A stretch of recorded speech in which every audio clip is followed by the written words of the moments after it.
Macherla BC సంక్షేమ సంఘం తరఫున ఆ మహానుభావుడికి ఘన నివాళులు అర్పించడం జరిగింది.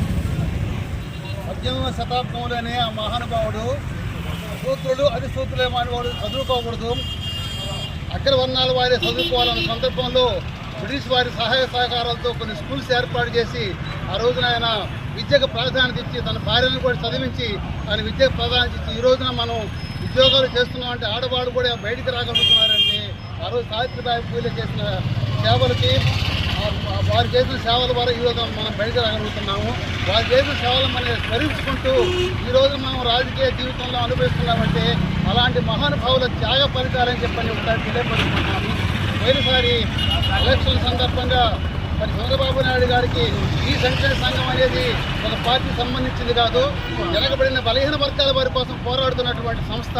మాకు బీసీలకి కుల జనగణన జరుపుతాము, తర్వాత బీసీ రిజర్వేషన్ కల్పిస్తామని చెప్పి స్త్రీలకు కల్పిస్తామని చెప్పిన సందర్భంలో ఈ సంక్షేమ సంఘం తరఫున వారికి మేము మద్దతు ప్రకటించడం జరిగింది, మేము క్యాన్వాస్ చేయడం కూడా జరిగింది. మరి ఈ రోజున తెలంగాణలో బీసీ కుల జనగణన జరిగింది, కానీ అక్కడ ఎన్ని బీసీ కులాలు ఎన్ని ఉన్నాయని తెలిసింది.